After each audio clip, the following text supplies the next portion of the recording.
Right now, we are in the heart of Manhattan, New York City, where we are saying Hussain ibn Ali's name. And God knows that thousands and thousands of people have died for saying Hussein's name. Yet we are standing right here saying it proudly in front of passerbyers. So when we stand here, know that this is a blessing to say Hussein's name. And even if you haven't heard his story, I know you have in another life. And even if you haven't visited him, I know that your heart is there. And I know one day when you will call it home.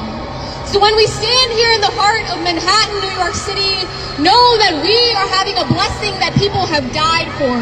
This is what Hussain ibn Ali died for. And even if you have never heard Hussein's name and you are just a passerby, know that you have. Look him up, because his story resonates with every race, every religion, every ethnicity. No matter where you are from, you know Hussain ibn Ali, because he lives inside of you. And we will spread his name so loud that even his daughter will hear it. We will spread his name so loud that he is sitting in Karbala and he will hear us and know that he is not alone. So say one more time, Labbaik ya Hussain. Labbaik ya Hussain. Labbaik ya Hussain. I will be reciting some poetry, but before I do, just recite aloud salawat.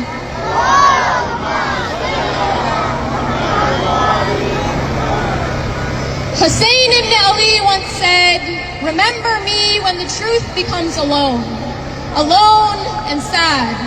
I remember this quote as the sun dips below the horizon tonight, and I know that although this darkness will come to an end, I can't pretend that I was there to defend him or extend my hand when he needed me most, when death approached him while he was alone, and when we drink water for the next 10 days, I know that we will be having a luxury that never touched his lips. Nothing in life equipped us for a heartbreak like this. For how can we play with these children tonight knowing that Sakina's parents never got to see her growing up and the mother of that baby is coping with his absence? How can we live a life knowing that Hussain gave his? How can we stop the tears from flowing when today is the beginning of the drought, the beginning of a life without Hussain ibn Ali? Tonight, it seems like the sun is trying to stop itself from setting so it can at least allow the mothers to continue resting before the army of Yazid will begin wrecking their tents. And tonight, we pray to God that we can go back to that moment when that man stood alone and was surrounded by his opponents. And we pray to God we can do more than just offer our condolence to him. And I ask you all, what have we done to live a life when Hussain gave his? How can we stop the tears from flowing when today is the beginning of the drought, the beginning of a life without Hussain ibn Ali? And so I ask you, how do we remember what is already gone? The night of grief has begun, but how do we look for its dawn? We hold on to the one thing that reminds us of Hussain, and that is the truth. A story that is 1,400 years old, yet tonight will feel like the first time it is told, a story that rolls off our tongue every time we say Ya Hussain.